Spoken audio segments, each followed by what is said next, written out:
Muy buenas noches, señores y señoras. Bienvenidos, bendito Señor, te damos gracias, porque bajo tu misericordia nos has permitido llegar con bien a este tu hogar, Señor. Gracias por permitirnos el privilegio de seguir leyendo tu palabra. Y gracias, Señor, porque nos permitiste llevar a muchas gentes a los pies de Cristo el día de hoy, Señor, con estos varones esforzados y valientes que están dispuestos a seguirte, a obedecerte y a escucharte. Te agradecemos, Señor, por esta empresa en la que nos has puesto, Señor, de llevar a estos jóvenes perdidos hacia tu reino celestial. Gracias por su vida, Señor, bendícelos y haz que respondan con fe, con conocimiento, con amor sobre todo al llamado que tú has hecho sobre ellos. Bendito sea, Señor, por siempre y para siempre. Amén. Muy buenas noches, señores. Bienvenidos. Vamos a irnos directamente a la lectura de la palabra de Dios. Vamos a comenzar con el capítulo número 17 del primer libro de Crónicas y escrito está: Pacto de Dios con David. Aconteció que morando David en su casa, dijo David al profeta Natán: He aquí yo habito en casa de cedro y el arca del pacto del Señor debajo de cortinas. Y Natán dijo a David: Haz todo lo que esté en tu corazón, porque Dios está contigo. En aquella misma noche vino palabra de Dios a Natán diciendo: Ve y di a David mi siervo, así ha dicho el Señor: Tú no me edificarás casa en que habite, porque no he habitado en casa alguna desde el día que saqué de los hijos de Israel hasta hoy. Antes estuve de tienda en tienda y de tabernáculo en tabernáculo. Por donde quiera que anduve en todo Israel, hablé una palabra a alguno de los jueces de Israel, a los cuales mandé que apacentaran a mi pueblo, para decirles: ¿Por qué no me edifican una casa de cedro? Por tanto, ahora dirás a mi siervo David: Así ha dicho el Señor de los ejércitos: Yo te tomé del redil de detrás de las ovejas, para que fueras príncipe sobre mi pueblo Israel. Y he estado contigo en todo cuanto has andado, y he cortado a todos tus enemigos de delante de ti, y te haré gran nombre, como el nombre de los grandes de la tierra. Asimismo, he dispuesto lugar para mi pueblo Israel, y lo he plantado para que habite en él y no sea más removido. Ni los hijos de iniquidad lo consumirán más como antes. Y desde el tiempo que puse los jueces sobre mi pueblo Israel, más humillaré a todos tus enemigos. Te hago saber, además, que el Señor te edificará casa. Y cuando tus días sean cumplidos para irte con tus padres, levantaré descendencia después de ti, a uno de entre tus hijos, y afirmaré su reino. Él me edificará casa, y yo confirmaré su trono eternamente. Yo le seré por padre, y él me será por hijo, y no quitaré de él mi misericordia, como la quité de aquel que fue antes de ti, sino que lo confirmaré en mi casa y en mi reino eternamente, y su trono será firme para siempre. Conforme a todas estas palabras y conforme a toda esta visión, así habló Natán a David. Y entró el rey David y estuvo delante del Señor, y dijo: Señor Dios, ¿quién soy yo y cuál es mi casa para que me hayas traído hasta este lugar? Y aun esto, oh Dios, te ha parecido poco, pues me has hablado de la casa de tu siervo para tiempo más lejano, y me has mirado como un hombre excelente, oh Señor Dios. ¿Qué más puede añadir David pidiendo de ti para glorificar a tu siervo? Mas tú conoces a tu siervo, oh Señor, por amor de tu siervo, y según tu corazón has hecho toda esta grandeza, para hacer notorias todas tus grandezas. Señor, no hay semejante tú, ni hay Dios sino tú, según todas las cosas que hemos oído con nuestros oídos. ¿Y qué pueblo hay en la tierra como tu pueblo Israel, cuyo Dios fuera y se redimiera un pueblo, para hacerle nombre con grandeza y maravillas, echando a las naciones de delante de tu pueblo, que tú rescataste de Egipto? Tú has constituido a tu pueblo Israel por pueblo tuyo para siempre, y tú, Señor, has venido a ser su Dios. Ahora pues, Señor, la palabra que has hablado acerca de tu siervo y de su casa sea firme para siempre, y haz como has dicho. Permanezca pues y sea engrandecido tu nombre para siempre, a fin de que se diga: el Señor de los ejércitos, Dios de Israel, es Dios para Israel, y sea la casa de tu siervo David firme delante de ti, porque tú, Dios mío, revelaste al oído a tu siervo que le has de edificar casa. Por eso ha hallado tu siervo motivo para orar delante de ti. Ahora pues, Señor, tú eres el Dios que ha hablado de tu siervo, que el Dios que has hablado de tu siervo esté bien, y ahora has querido bendecir la casa de tu siervo, para que permanezca perpetuamente delante de ti, porque tú, Señor, la has bendecido y será bendita para siempre. Capítulo 18 del primer libro de Crónicas. El Señor dice así: David extiende sus dominios. Después de estas cosas aconteció que David derrotó a los filisteos y los humilló, y tomó a Gat y sus viñas de mano de los filisteos. También derrotó a Moab, y los moabitas fueron siervos de David, trayéndole presentes. Asimismo derrotó David a Hadadezer, rey de Soba, en Amat, yendo éste a asegurar su dominio junto al río Éufrates, Y le tomó David 1000 carros, 7000 de a caballo, y 20,000 hombres de a pie, y desjarretó David los caballos de todos los carros, excepto los 100 carros que dejó. Y viniendo los sirios de Damasco en ayuda de Hadadezer, rey de Soba, David hirió de ellos 22,000 hombres, y puso David guarnición en Siria de Damasco, y los sirios fueron hechos siervos de David, trayéndole presentes, porque el Señor daba la victoria a David donde quiera que iba. Tomó también David los escudos de oro que llevaban los siervos de Hadadezer, y los trajo a Jerusalén, asimismo de Tibat y de Cún, ciudades de Hadadezer. Tomó David muchísimo bronce, con el que Salomón hizo el mar de bronce, las columnas y utensilios de bronce. Y oyendo Toi, rey de Hamat, que David había deshecho a todo el ejército de Hadadezer, rey de Soba, envió a Adoram su hijo al rey David para saludarlo y bendecirle por haber peleado con Hadadezer y haberle vencido, porque Toi tenía guerra contra Hadadezer.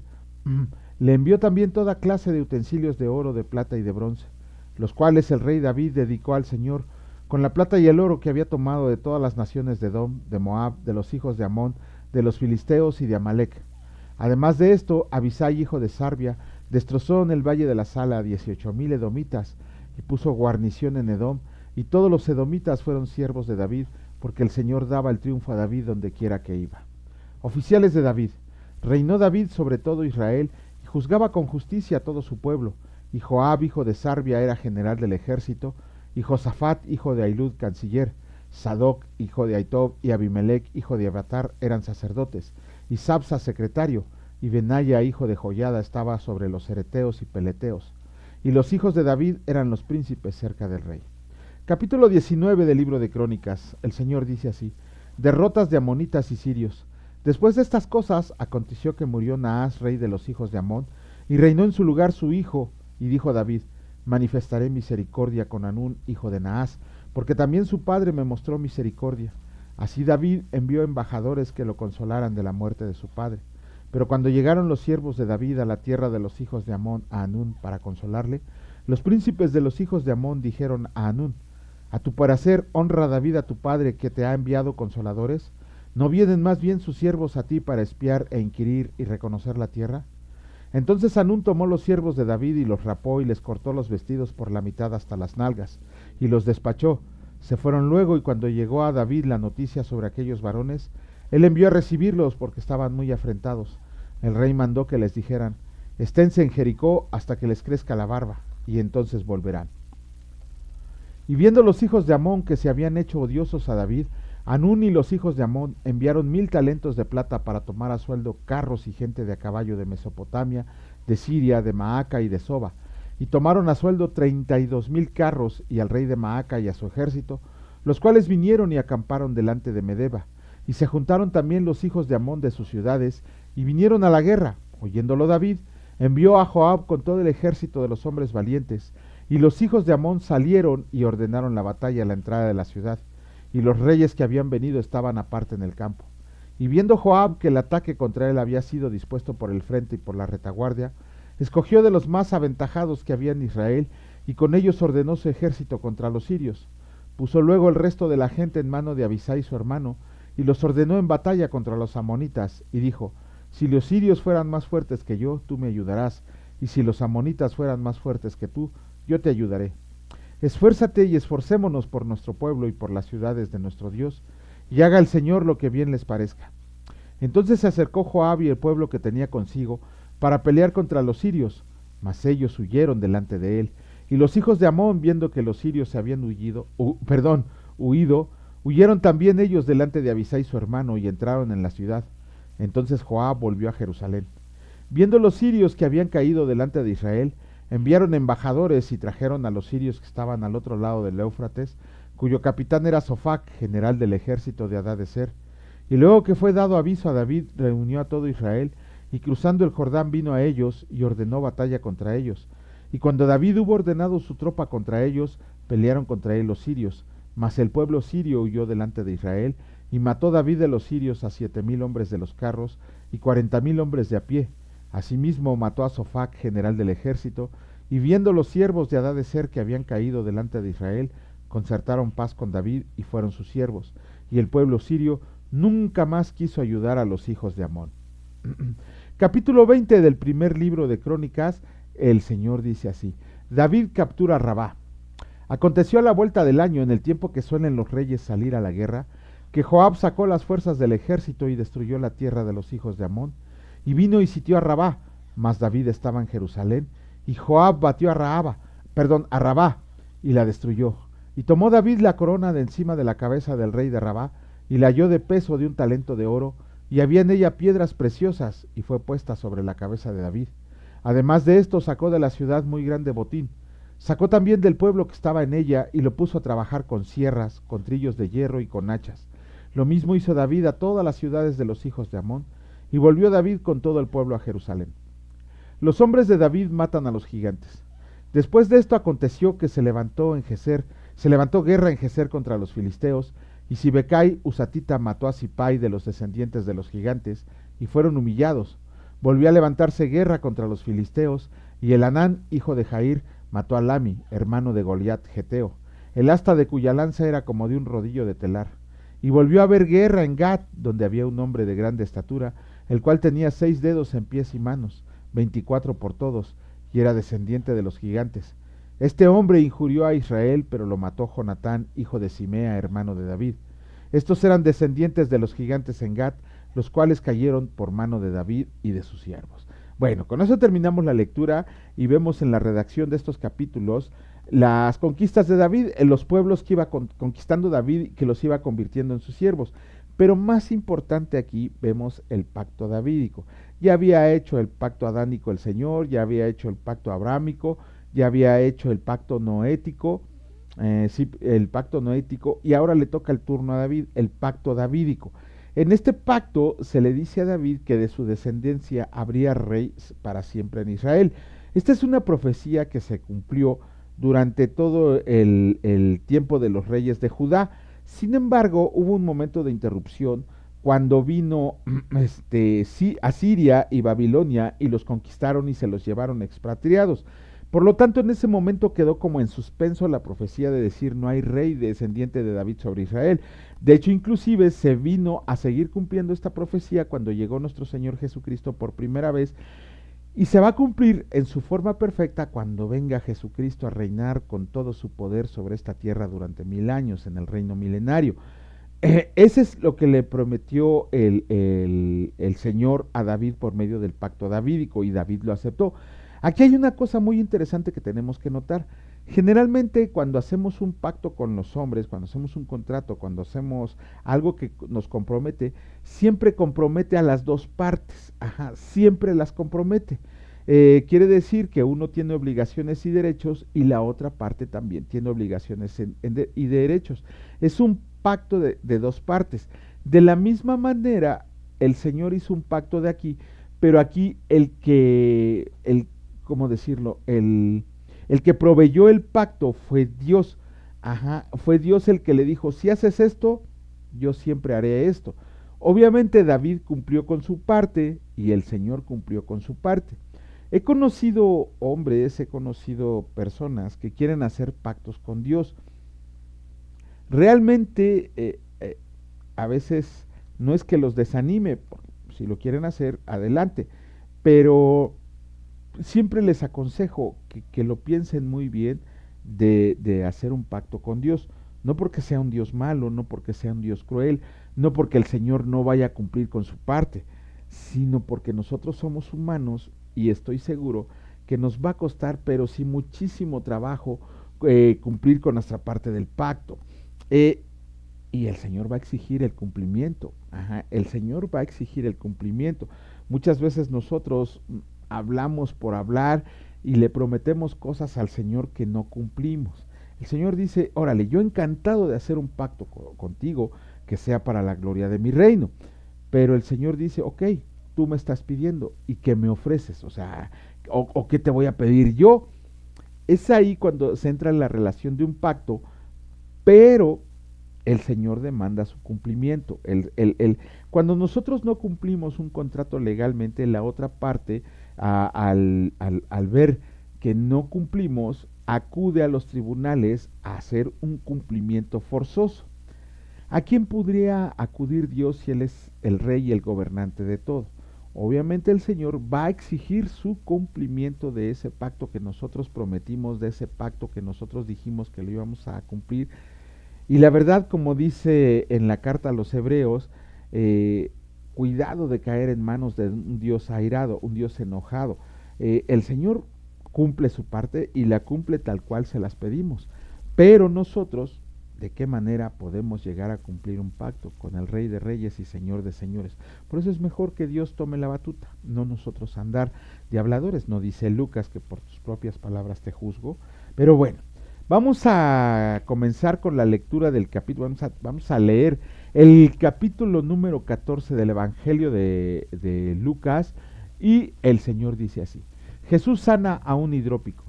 Aconteció en día de reposo que, habiendo entrado para comer en casa de un gobernante que era fariseo, estos le acechaban, y he aquí estaba delante de él un hombre hidrópico.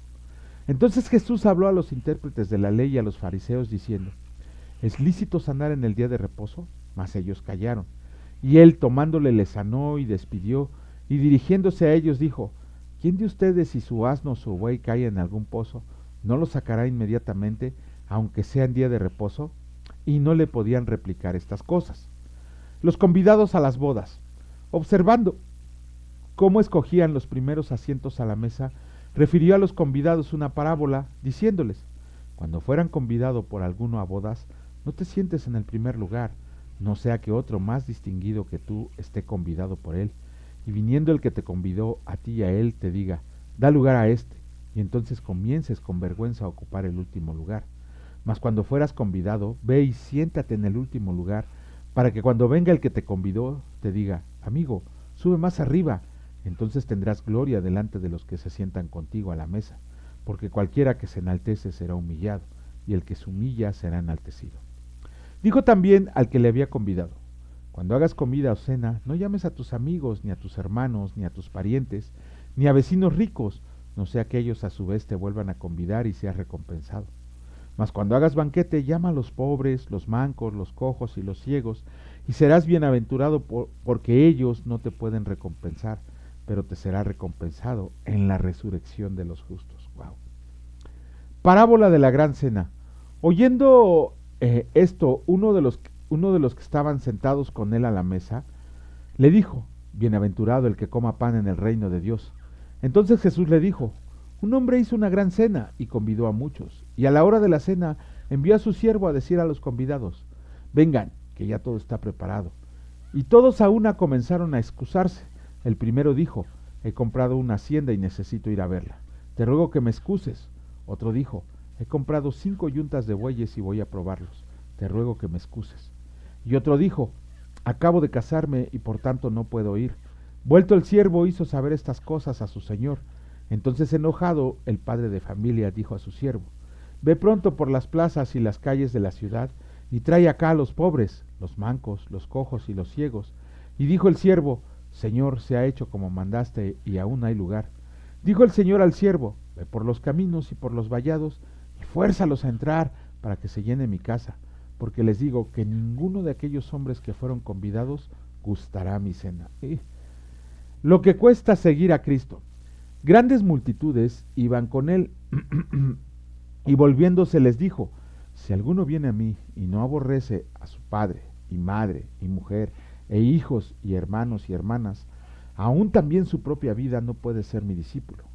Y el que no lleva su cruz viene en pos de mí, no puede ser mi discípulo. Porque ¿quién de ustedes, queriendo edificar una torre, no se sienta primero y calcula los gastos, a ver si tiene lo que necesita para acabarla?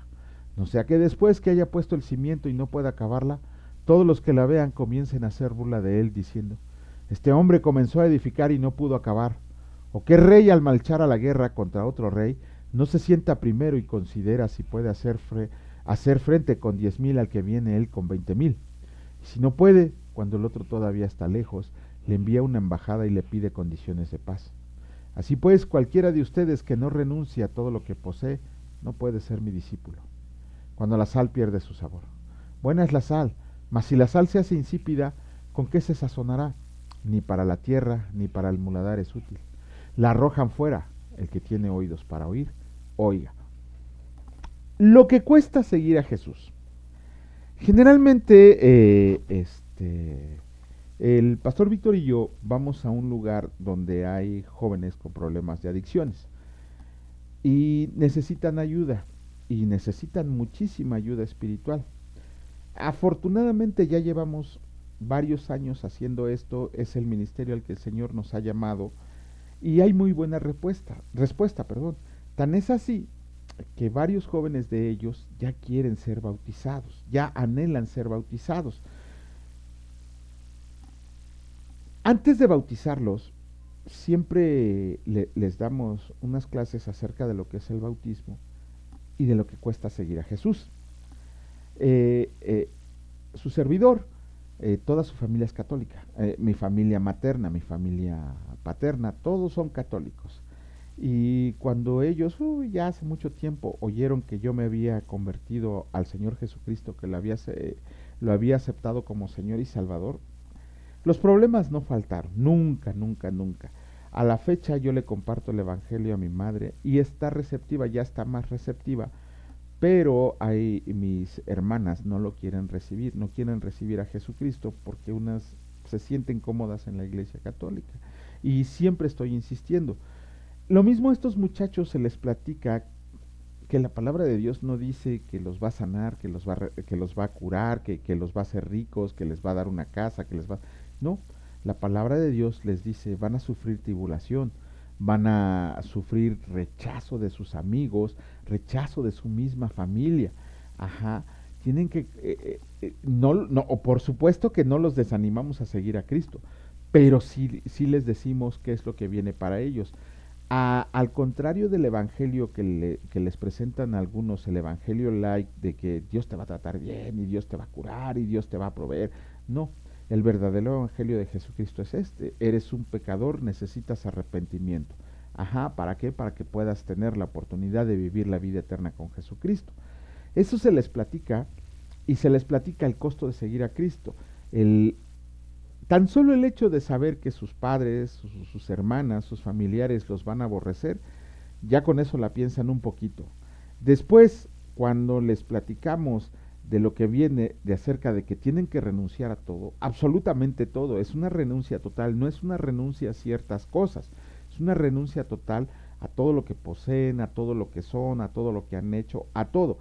Y ojo, no se tiene que entender que van a renunciar a un título universitario en el sentido de que voy a dejar esto porque no es de Dios. No, el Señor les va a indicar cuándo se tienen que dejar las cosas para dedicarse al ministerio de tiempo completo. Pero sí ya no podrían realizar ya no pueden realizar tipo de actividades, ya no pueden convivir con ciertos amigos. ¿Qué comunión tiene Cristo con Belial? Ya no pueden hablar como hablaban antes, ya no pueden, ¿cómo se llama? Tener las actitudes que habían hecho antes. No, no, siempre hemos oído que la vida cristiana, ay, son bien cobardes, ay, son bien tímidos, ay, son bien dejados.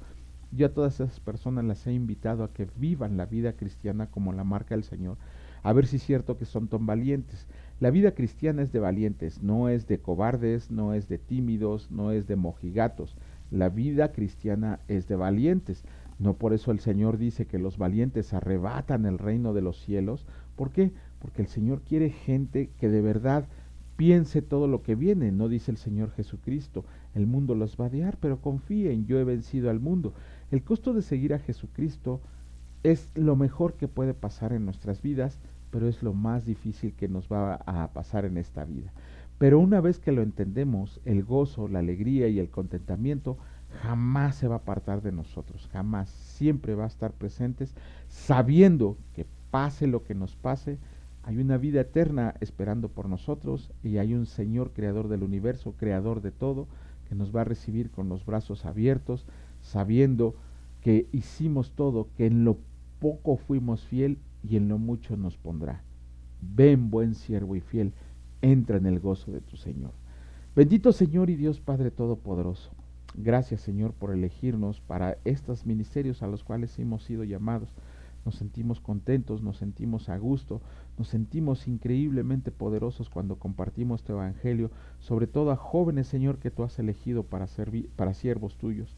Te pedimos que tu semilla se siga sembrando en esos corazones, Señor, que tú des el crecimiento, que llames a todos, a cada uno de ellos, y que les has comprendido, que los has elegido porque los amas, porque los quieres y quieres verlos restaurados y como unos varones al servicio tuyo, unos varones del reino.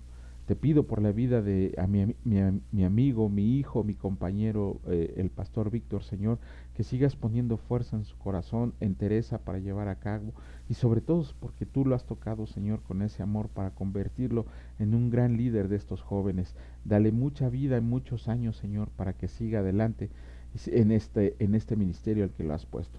Te agradecemos también por las autoridades y por los lugares que nos han designado para poder compartir tu palabra, que es un gozo enorme, Señor. Bendice su vida, bendice el fruto del trabajo de sus manos, para que podamos seguir siendo más los que nos atrevemos a lanzarnos a donde está la verdadera guerra.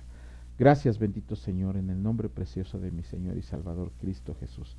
Bendito sean por siempre y para siempre. Amén. Que la gloria y la paz de nuestro Señor Jesucristo reine en sus corazones y que el contentamiento sea una actitud que mostremos diariamente. Si Dios lo permite, nos vemos el día de mañana. Cuídense mucho. Hasta luego.